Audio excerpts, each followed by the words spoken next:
Hello everyone, this is China Paradigm, where we, Daphne Consulting, interview seasoned entrepreneurs in China.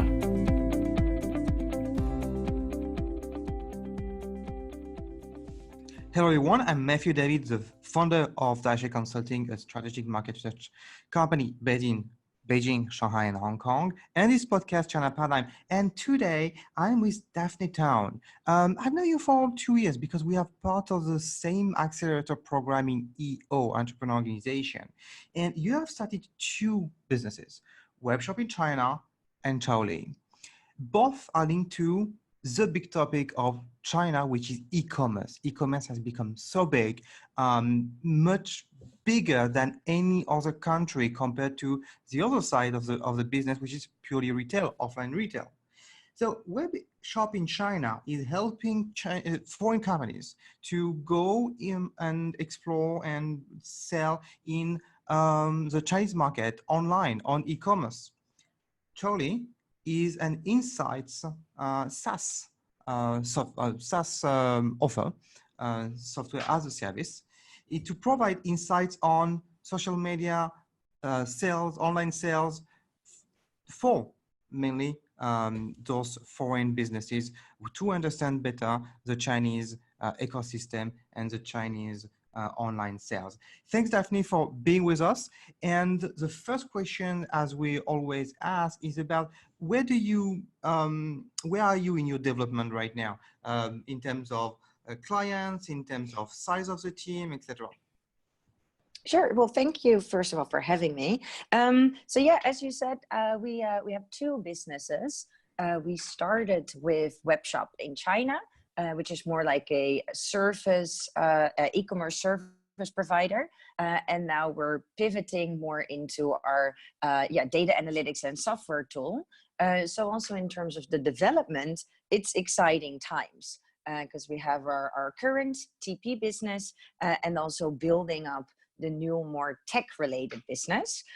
So yeah, we have a team right now of 15 people, and we have offices both in Shanghai and in the Netherlands. I guess we have helped over 30 companies with different questions related to e-commerce, and there's a big overlap between the clients of both companies. Does that answer your question? Yes, thank you very much. So for people who are listening to us, I believe most of them know about TP, but TP means Taobao partner or Tmall partner. I feel like it could be better to translate in Tmall partner because for Taobao, you don't need really help to open a Taobao, but it's more for Tmall.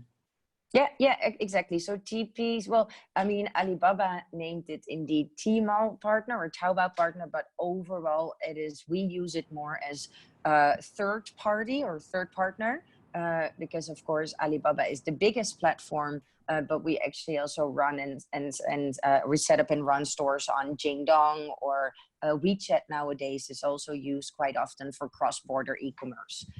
So we don't only focus on one, but several platforms. I like to go back at the start. You start in China.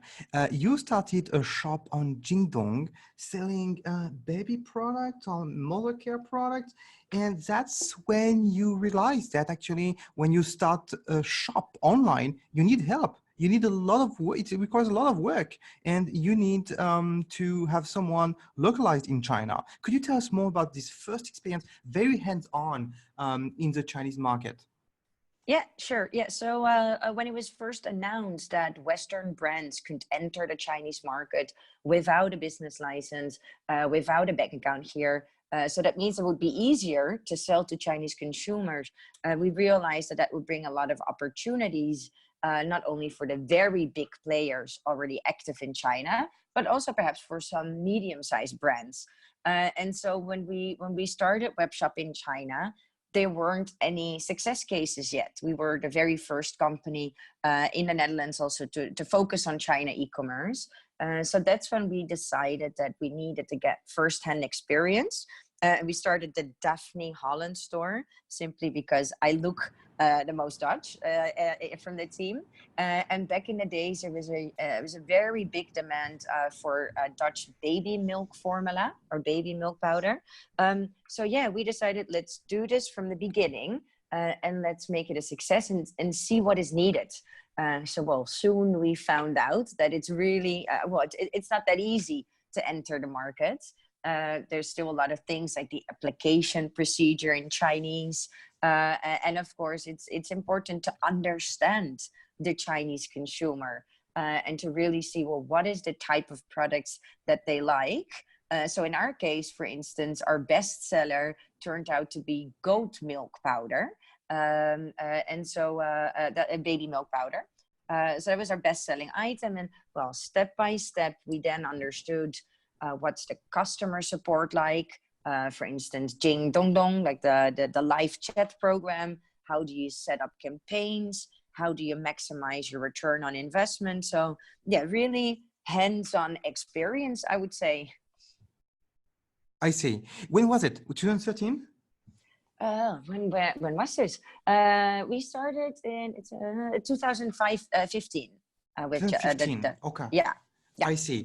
For people listening to us as well, to make sure that we are on the same page, you are mentioning actually the possibility to do cross-border e-commerce that has opened roughly at that time, 14, 15, where Tmall was opening Tmall Guoji and Tmall Global, and Jingdong was also making it possible to sell in China without a business in China from wherever you are in the world and shipping cross-border, which actually was very surprising to me that it was so easy to actually sell in China without having to comply to the regulations and so on, because it's already sold in the West, so they were considering that it was good enough so you could sell in China.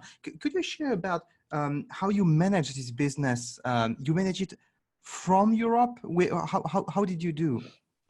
Well, like you said, indeed, it was also quite surprising to me, and it was an interesting opportunity for many brands if they were active overseas, that they could then also sell to China without, for instance, having their product certified or animal testing or whatsoever, right?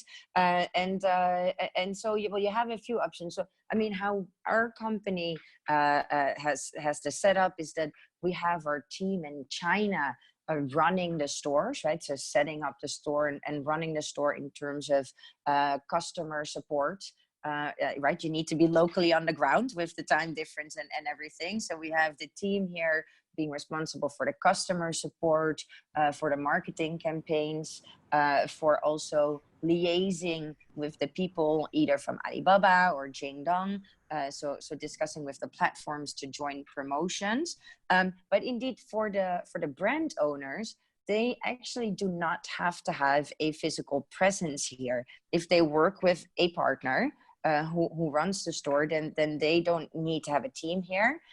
They need to make sure that they have the supply arranged, right? That the products, that they have access to the products, and that indeed the shipment is arranged.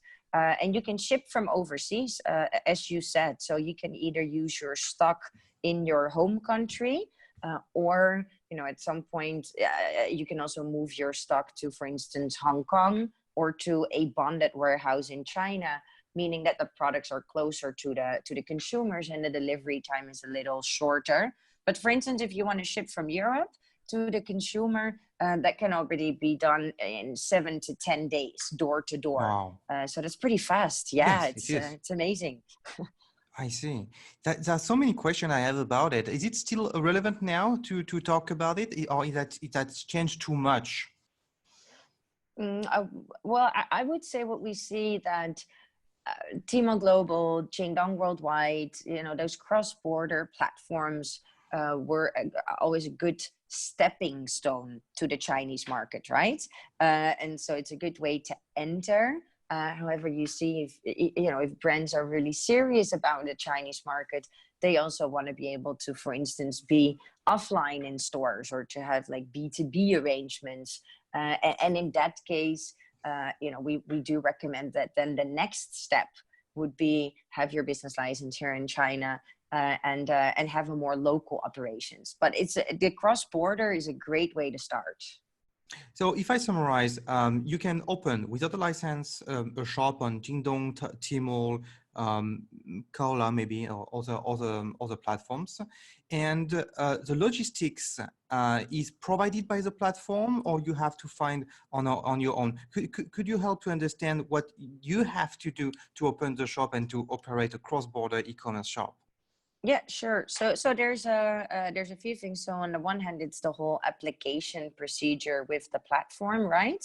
They do look at the brands and see whether the brand is viable for the Chinese market and how successful the brand already is in the home market.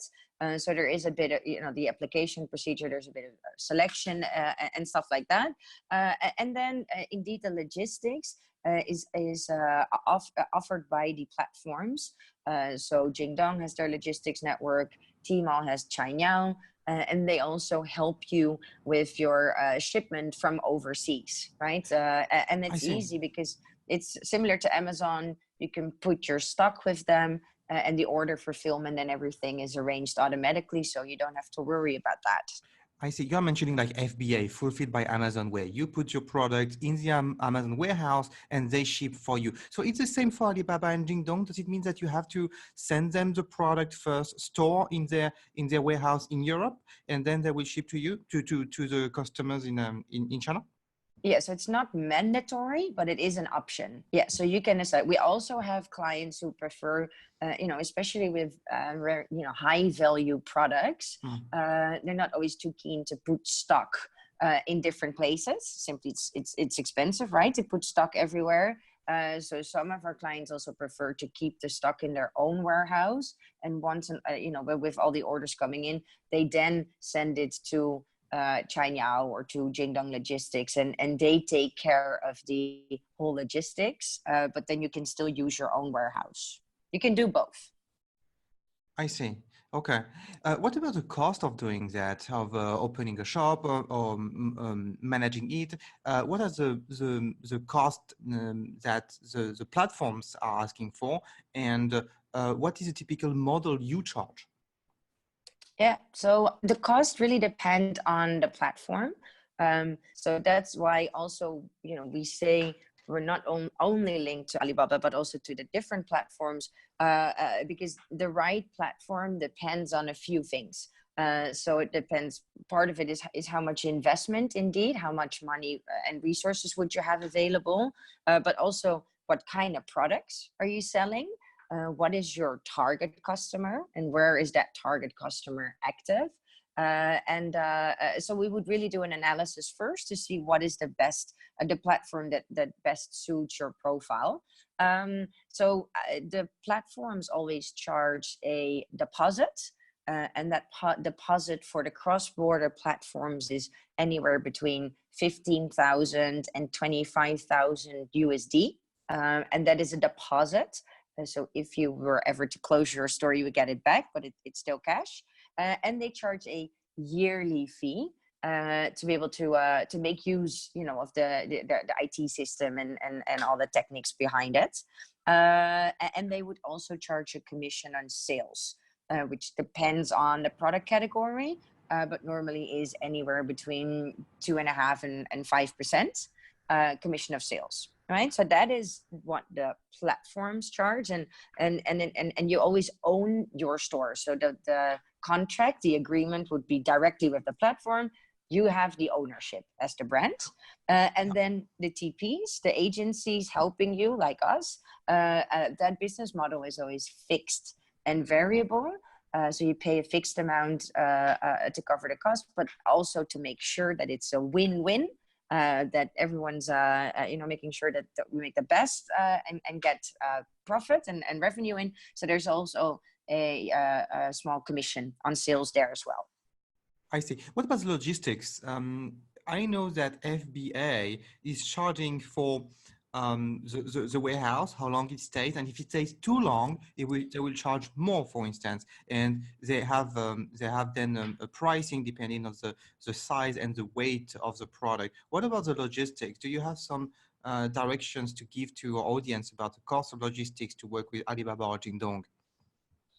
Wow, yeah, indeed, like you said, that very much depends on how fast the turnover of your products is. So the stock, indeed, from our experience, it becomes quite costly if your products don't sell, especially if there's if they're a bit bulky, because the warehouse is also is based on the space that you take up. So I would say in that sense also the forecasting is important. And then indeed, like the logistics fee in itself is based also on the volume. Let's say, for instance, 3 cans of baby milk powder would be anywhere between 10 and 13 euros. So I'm sorry, I'm using different currencies here. Sure, but what would sure. that's like No 100 problem. RMB. Yeah. So Okay. 10, 13 euros for 3 cans of infant formula, which is like something like 3 kilograms, 2.5. Yeah, could be. Yeah, depends. Yeah. Well, it depends 3 on the kind of packaging, kilograms. but So, okay. So it could be like 5 to 6 euros per kilogram, something like this, isn't it? It could add up. Yeah. Well, there's always, it's not easy to calculate it like this, because there's always your fixed portion and your variable portion, right? So you always have your starting rate, and then per kilogram it adds up. But yeah. So does it mean that for cross-border e-commerce, you would actually favor clients whose actually whose product value is higher and the weight is lower, so it actually can easily be shipped to China? Absolutely. Yeah. So what we see, so logistics, let me stress that out, is extremely important for the success of your cross-border e-commerce store. So the platforms also, in terms of your store rating, look at your logistics, right? Your store rating is based on 3 items. It's your customer support. It's how well your products look like, that the actual products are in line with the images and your product pages. And the third part is logistics.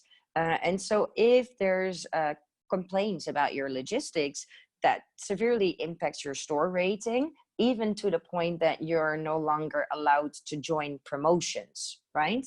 So we always sit down with our customers and explain to them, especially if they decide to arrange it themselves, we explain how important it is that there's good logistics, that the parcels are not stuck at customs and so on. But also, indeed, logistics turns out to have a heavy weight on the profit margin, and the calculation we just shown. So indeed, we always aim to have a higher basket value. And for instance, we offer free logistics to the Chinese customers above a certain order value. So you always want to make sure that you get the highest order value, the basket value, which is better for your logistics or for your profit margin overall. I see. How do Chinese react to the international sales? I remember talking with the founders, the managers, the managing and nearly funded of Glamour Sales, May.com. And it was like 4 years after they started, or 3 or 4 years after they started. And they told me they had to change their model because Chinese did not want to wait for the product. Usually you wait for the product when it's a flash sales. You may wait like 1 month. But Chinese didn't want to wait, so they had to create a warehouse to stock the products and to ship very quickly, which was impacting on the cash flow and so on. There was a big discussion on this. But the thing, how do you Chinese react to the fact that they have to wait? They don't really know the person behind the shop. They don't know the company behind the shop, maybe. And it's so far away. And if there is a problem on the product, they may not be able to ask any authority to do anything. We saw one of your posts on LinkedIn. You said that there was many customer complaints in China for the first half of 2019. So the Chinese customers are demanding, are active. How do they react to cross-border e-commerce? Wait, you have to wait a longer time and you don't know who is behind it. Yeah, Well, that's a very good question. So yeah, absolutely. I mean, I think there's no country where there's faster delivery than China, right? Normally, if you buy something from local Taobao or Tmall or Jingdong, uh, even your groceries can be delivered within 30 minutes here in China. So speed, they're very used to it. So indeed, waiting a longer time for a parcel to arrive, yeah, they they might just not like that, right? So I guess there's a few things. So first of all, it starts with education. So telling them, informing them, right? So communicate with them clearly on the product pages that that's the delivery time, but also explain them why the delivery time is a little bit longer because they're authentic products from a certain country. And then, it's important to communicate that first, and I would also say in terms of, well, they don't know who's behind the shop. The Chinese consumers, they do trust the platforms in their thorough screening and selection, right? So the moment you want to join one of the big platforms, they will always have you show your trademark registrations, your business license, or your purchase documents, your license agreements. So they do a really thorough screening to make absolutely sure that the shop owners are, like it's a legitimate business with authentic products. And of course, as you know, Chinese consumers, they always also look at the reviews, right? Yeah, there's a lot of reviews that you can find in the online stores where the previous customers will share their experiences, and that also helps a lot in selling. Yeah, I'm surprised that indeed those platforms can check documents which are from foreign countries, because experience I had with Alibaba, they opened a French shop. I'm French, and in this French shop, actually, many players were not French at all. So the ability to check, I felt was a bit challenged by the fact they are not even able to see if a company is French or not. But actually, I feel that what's happening is that the consumer is helping the platform to check the product in itself, not only the platform. Do you agree with this view? Yeah, absolutely. Yeah, I totally agree. Indeed, with all the countries and all the different documents that we have, how can the platforms check if all the documents are in place? I think there's a few trends. Well, firstly, what you said is indeed the consumer will help the platform check. We have many cases.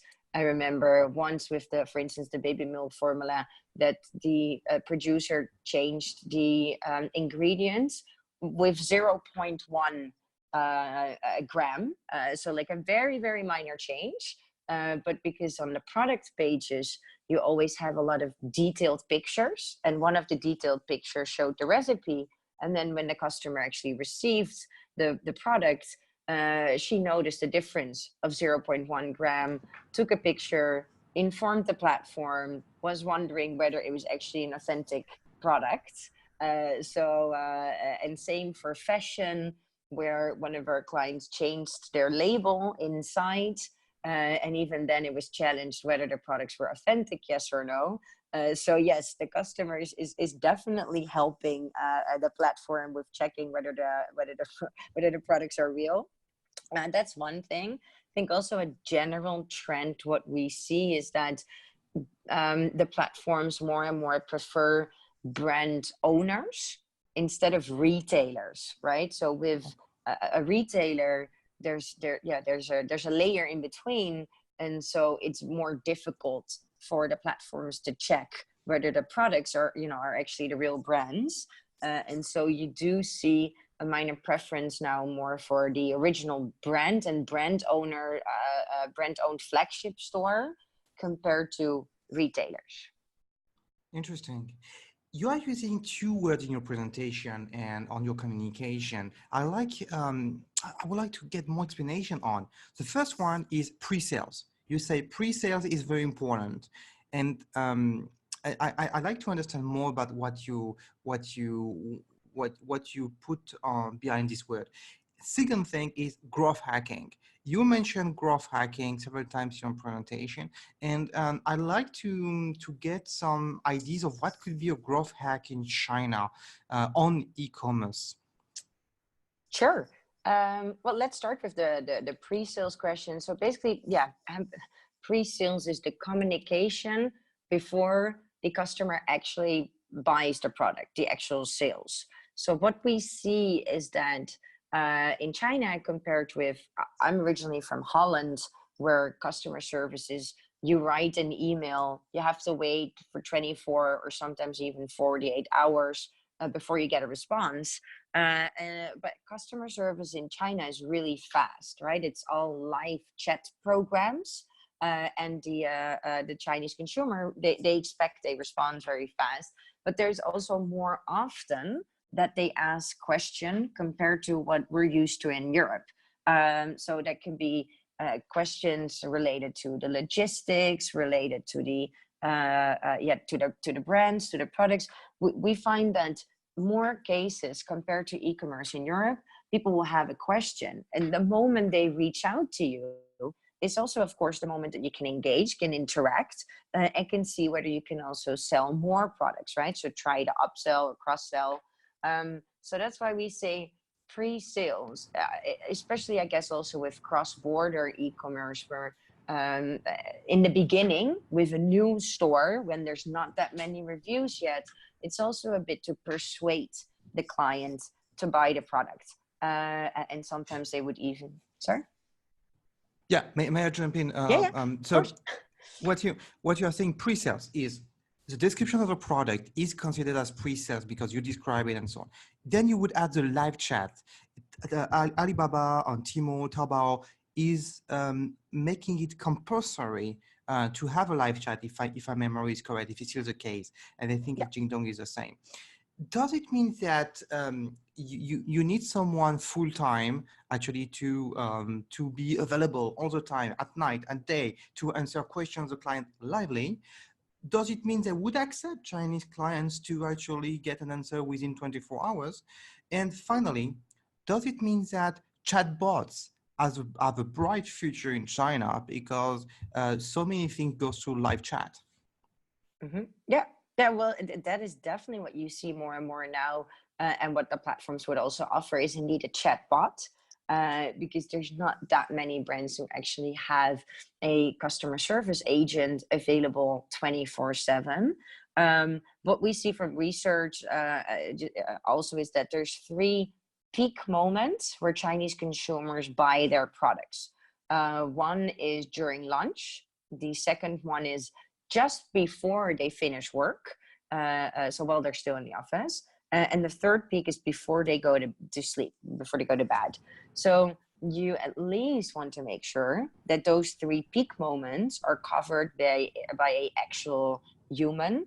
I mean, of course, chatbots are getting more and more advanced. So that is definitely a good, how to say, first response or first reply. But then, you know, at some point, real people should take over, also depending on the type of question. So yeah, it is important to have someone there, and Chinese consumers are definitely not willing to wait for 24 or 48 hours.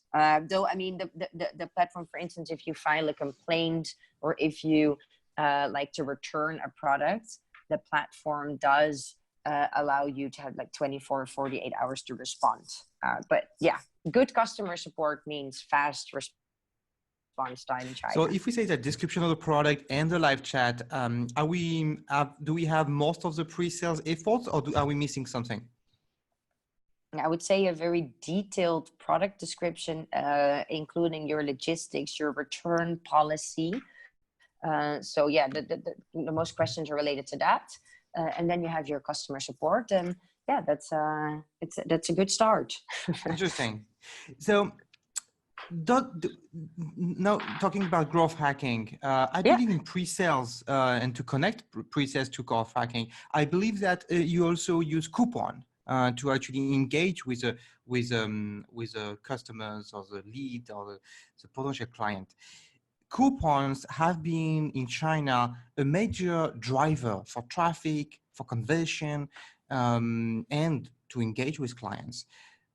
What kind of growth hacking tactics have you found in China? Yeah. So, well, I guess for the people who haven't heard of growth hacking yet, but yeah, so growth hacking basically means data-driven mini experiments. So we as an agency, we always focus on data, right? We want to have insights based on data and see what works and what doesn't work. And you can use this in many different ways. So a very well-known example, for instance, is A/B testing.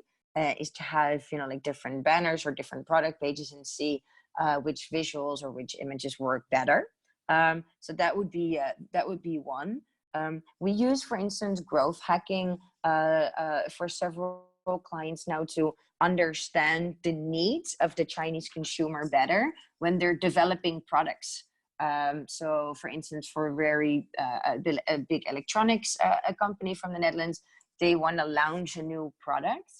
And instead of spending a lot of money and resources and time on fully developing the product, they will ask our help. And we use our online stores and we set up, like paid traffic campaigns to see what does the Chinese consumer prefer, right? Which products would they prefer? Which packaging do they like better? Which unique selling points should be stressed out? So you can get a lot of data from these experiments. And pricing, like you mentioned, coupons, price discount, that is definitely a way also for growth hacking to see, well, what works better? When do we have higher sales, right? Is that with coupons? Is it with bundled sales or other discounts? So yeah, there's endless opportunities and possibilities to do digital experiments. I see. So basically, you base your growth hacks on testing, and you very much link it to A/B testing campaign, testing different features on products, driving traffic to see how Chinese clients would react, and based on that, you could define a tactic and the strategies. That's what you are saying. Yeah, absolutely. Yeah. So the whole idea is to run the experiments, to do testing in a smaller setting, because we know it's very easy to lose a lot of money, right? Especially also in e-commerce, if you set up a wrong keyword campaign, for instance, which is defined too broadly, it's easy to just lose a lot of money with and with losing, I mean, a very low ROI, right? And so that's why we always look at, well, how can we maximize the return on investment? How can we grow the revenue? And you first test that in a small environment. For instance, testing it with one product or on one product page. And then if you see that it works, we can then scale it up to the entire store. And it just starts with a lot of brainstorming, a lot of sometimes crazy ideas, but yeah, there is no way that you can fail. There's only one way to find out. That's actually do it in a small setting and see whether it works, yes or no. You mentioned data several times, and that I feel it's a perfect transition to the pivot you have creating recently, beginning of the year. You have started a purely insights company, a SaaS, so service as a software called Chaoly. Would you mind describing what it is and what we can get from Chaoly? Yeah, sure. So because we used to focus on the TP business, right? On e-commerce, on running e-commerce. But what we see in the market is that, especially in China, where e-commerce is such a huge part of a company's revenue, that more and more companies are taking it in-house also. They want to learn themselves and they want to be able to manage the store instead of outsourcing that to a third party. And also in terms, of course, of the industry business model with fixed and variable, at some point when the store, the brand is doing very well, it is cheaper actually for them to take it in-house, so they don't have to pay the commission to their TP. So all in all, also what we saw, things are happening in the industry, and we looked at what we were really good at, and that has always been our focus on data. And we also realized that there's so much data out there. In China, you have your Tmall backend, you have a lot of data providers. So data is everywhere, but not every team also has the resources or the capacity to analyze that data and to learn from it and make adjustments accordingly. And we saw that also the part of benchmarking, looking at the market, understanding. A lot of people told us China's like a black box to us, right? We no idea what is a good revenue, what should be the sales target. It's very difficult, especially in the beginning. So in that sense, it's good to look at your competitors, see how long they've been active, what are their best-selling items, and to learn from that. So yeah, that's why we created Chaoly. So we developed a software tool, where we say, well, it's insights as a service.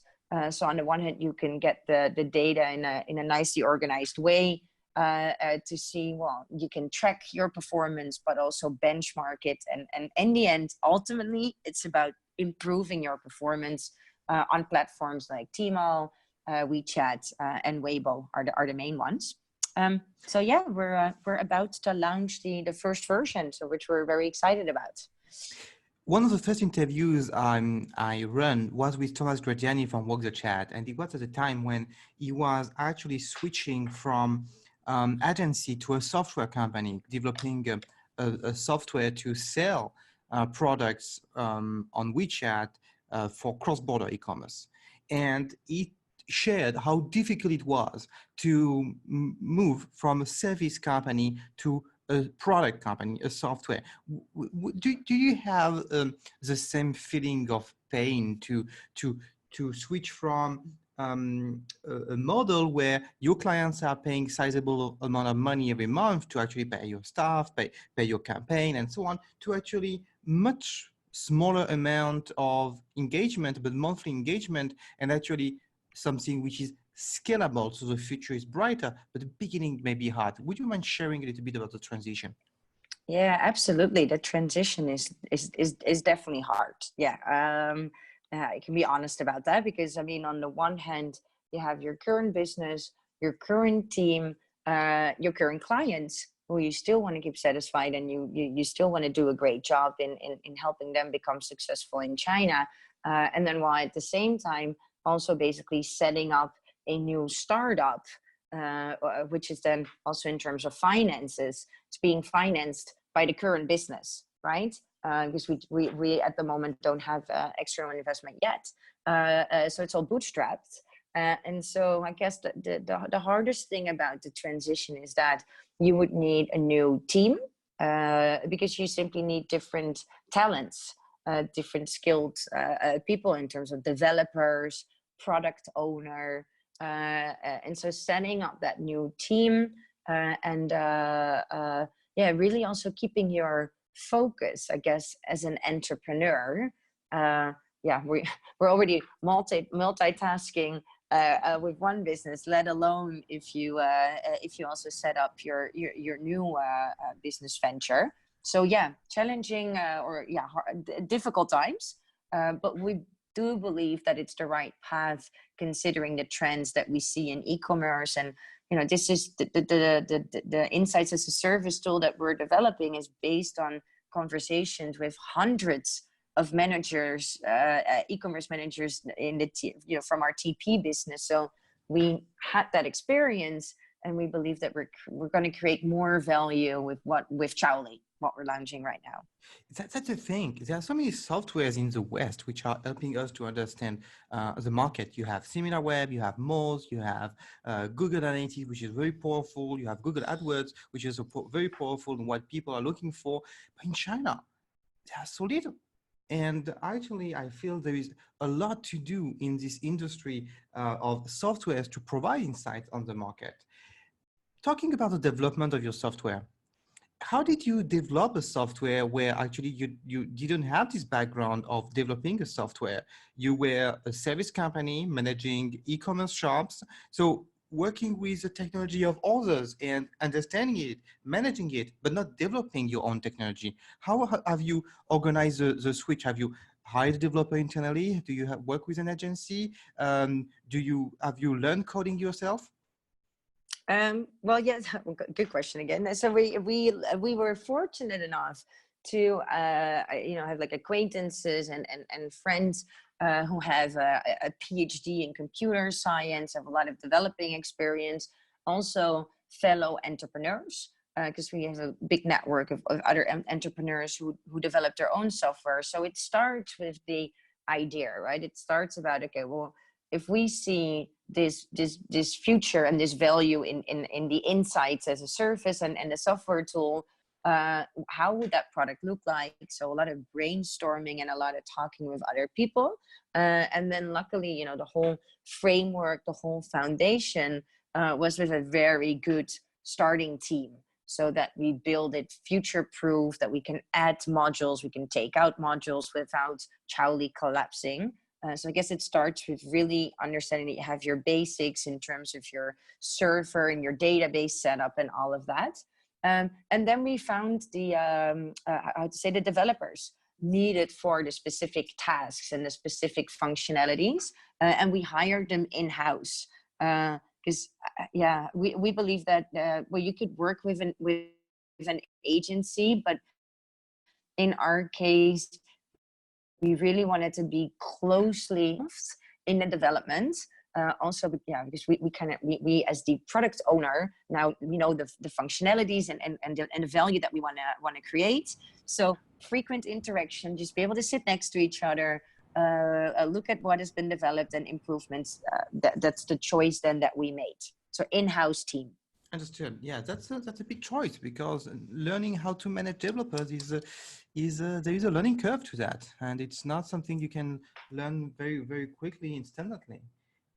Absolutely, and it's as an entrepreneur. I mean, and I have been the product owner also with Webshop in China. We worked with, for instance, other agencies then also who created apps and so on. So as much as I've been involved in the process, that was only more on the product side and definitely not on the development side. I wish it's besides studying Chinese, studying Python is definitely on my wish list. But yeah, so it's difficult where you sometimes don't speak the same language, right? So I feel like a toddler explaining it very simply to the developers, and then they need to make sense out of it and see how they should actually code and develop it so that it's aligned. Yeah, that's it sometimes were a bit complicated conversations.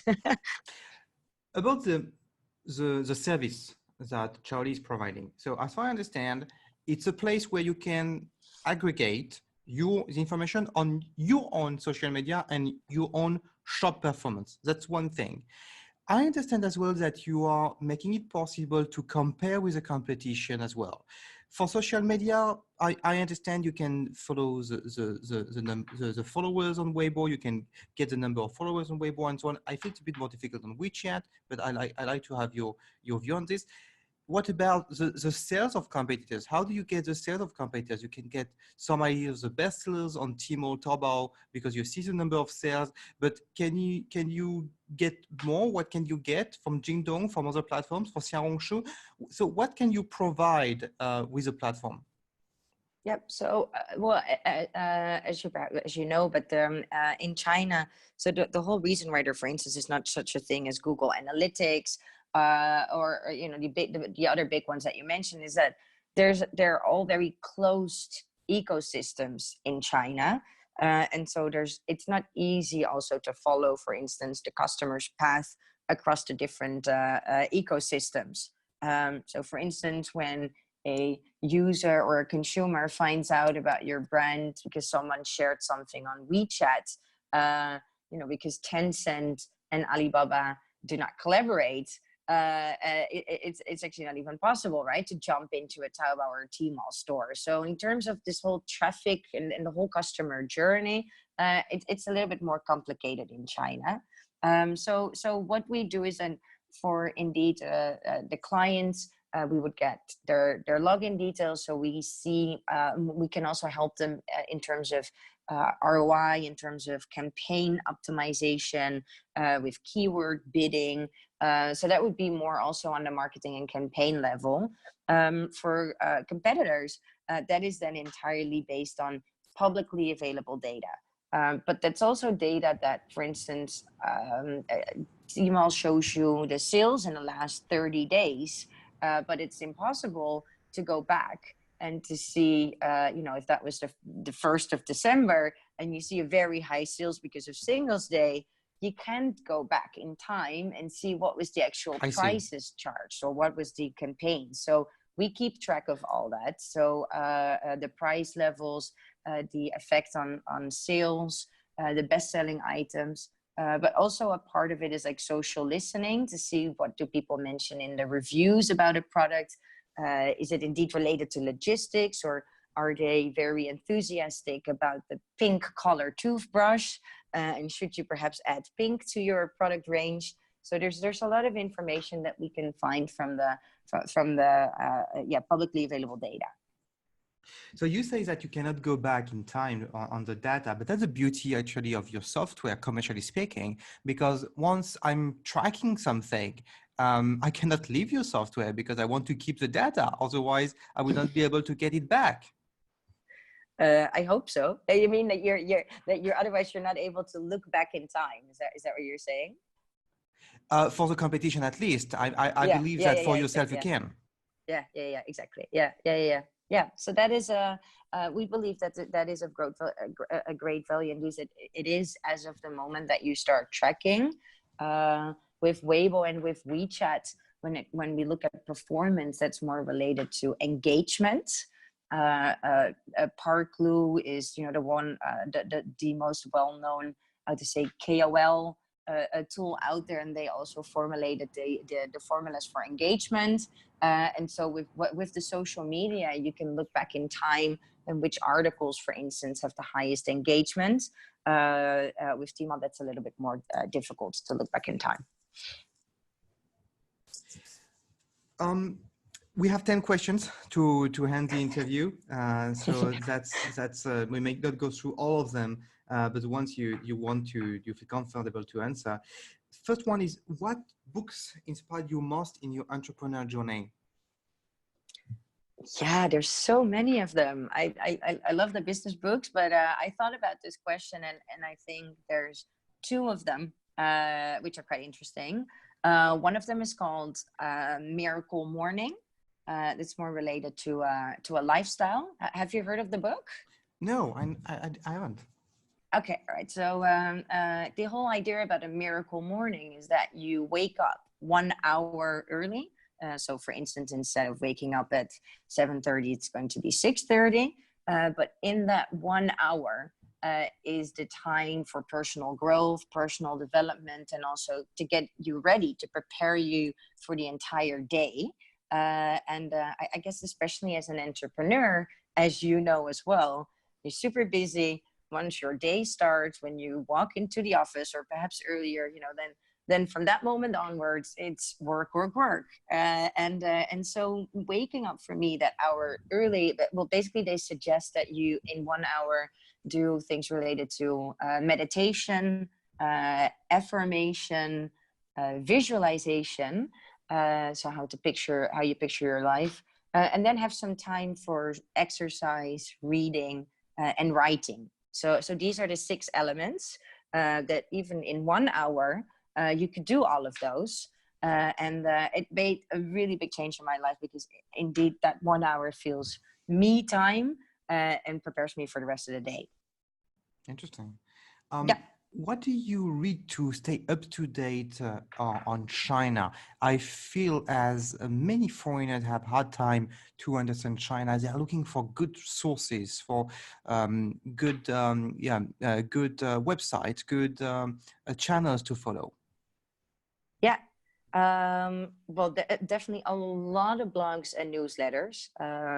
Obviously, Daphne is always very insightful. I like Jing Daily, more related to fashion. I mainly focus on anything related to digital marketing and to e-commerce, right? So also Alibaba has their own newsletter. Good morning, this is Daphne from Webshop in China and Chaoly, continuing with the questions at the end of the interview. Question: what book on China would you recommend? Answer: well, actually, I have to be honest, I don't read that many books about China because I believe the moment it's published, that's the moment when it's already kind of out of dated.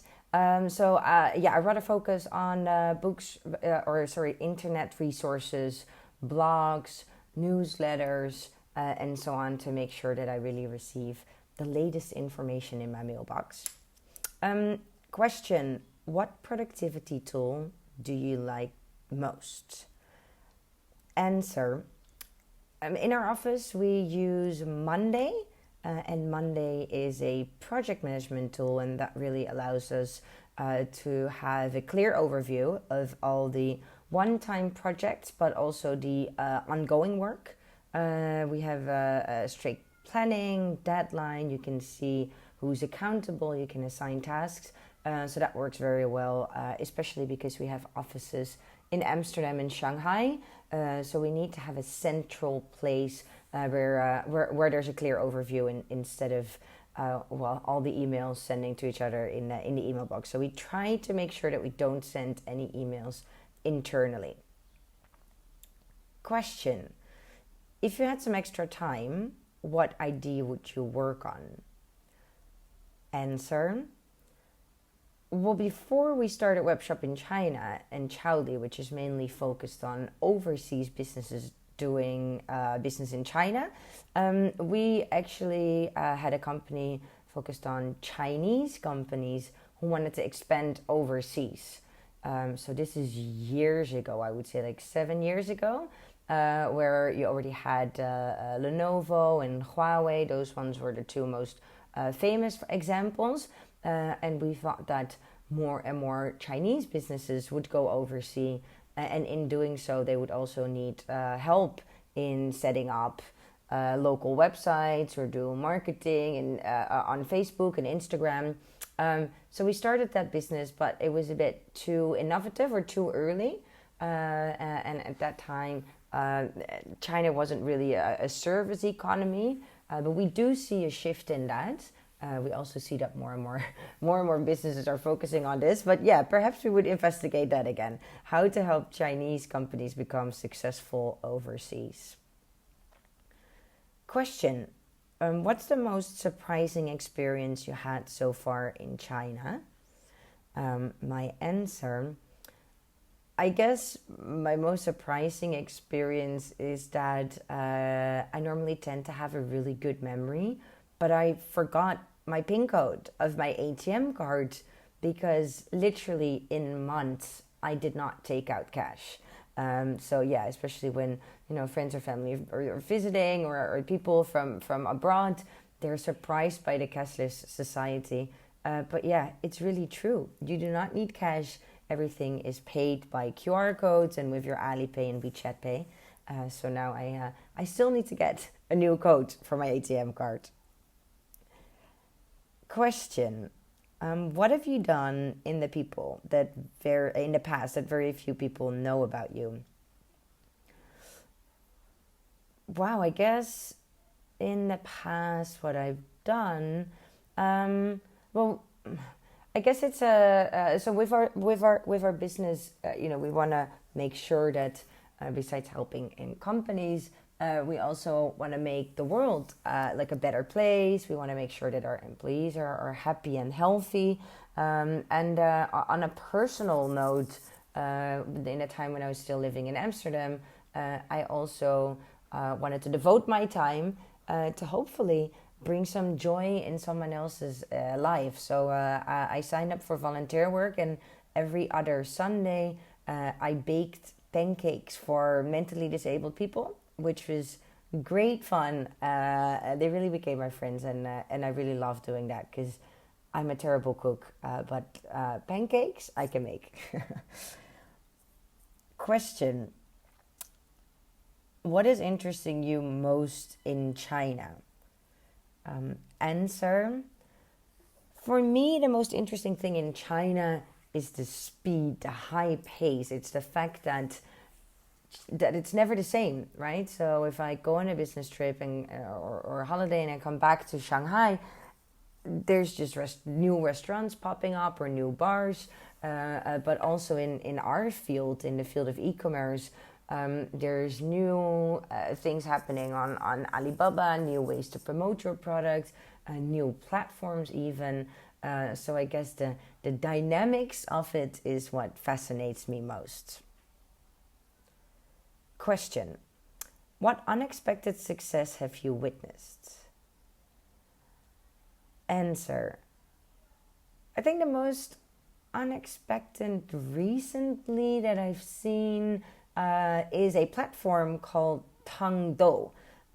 They focused on middle-aged and elderly women who love dancing. And of course, we all see, the people and the ladies outside dancing with each other. So they already have 200 million users. And it's not only an app where you can see free dancing tutorials and you can communicate with and connect with other dancers. You can form groups. And it's also this good example where it's not only online but also offline, because they organize 4,000 offline activities every month. And it's also a really interesting one for marketeers, for instance, to have their brands promoted in this target group. Question. What unexpected failure have you recently witnessed? Answer. Well, the most unexpected one, I guess for me, was still OVO. I remember when I first moved here about 2.5 years ago, OVO was everywhere. The yellow bikes, you can't miss them. And it seemed to be a pretty successful business.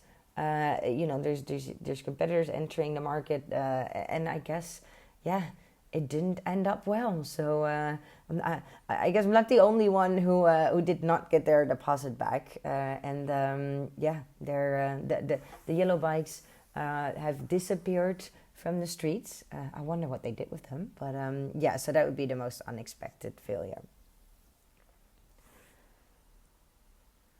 All right, well, thank you very much for having me in the show.